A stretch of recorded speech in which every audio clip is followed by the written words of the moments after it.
Hello అసలు బాబు, ఏం చేస్తున్నామ్మా? CNG లైన్లోనా? అన్ని వెహికల్స్ ఉన్నాయి. అసలు పెట్రోల్ పంప్ అని నీకు ఏమన్నా కనిపిస్తుందా?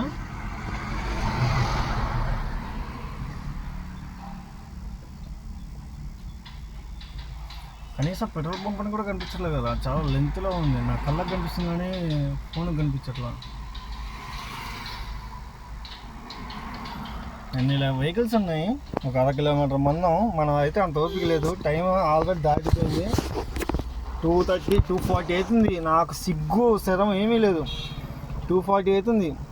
మనం చేసేది ఏముంది అబ్బాయి? సింపుల్గా పక్కన బంగారం లాంటి రైస్ ఉంది.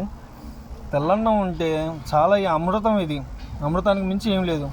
పప్పు చాలు, ప్రాణం పోయిద్ది. ఇంకా కొంచెం ఉల్లిపాయలు, కొంచెం గొట్టాలు, ఇవి అయిపోగానే కొంచెం సాంబార్ వేసుకొని కొంచెం పెరుగు వేసుకొని తిన్నాం అనుకో, ఆహా, ఈ జీవితానికి ఇంతకుమించి ఏం అవసరం లేదు. టైం ఎంత అవుతుంది ఇప్పుడు? 2:40. సింపుల్గా ఈ 10-15 మినిట్స్లో అన్నం తింటాను. 3 అయింది. ఈలోపు సీరియల్లోకి సిఎన్జి కాడికి పోయిద్ది. సిఎన్జి కొట్టించుకోగానే సింపుల్గా ట్రిప్ ఆన్ చేసుకోవచ్చు. కంఫర్టబుల్గా ఉంటుంది. ఓకేనా? Good boy. అది మనం పెళ్ళి కాకముందు ఇవంతా కష్టపడి ఉంటే మామూలుగా ఉండేది కాదు.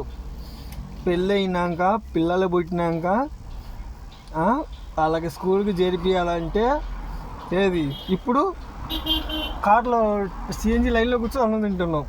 పెళ్ళి కాకముందు పని చేయరా నా కొడక అంటే బూతులే వస్తాయి నోటికి, మంచి మాటలు కూడా రావు. ఓకేనా? Good bye.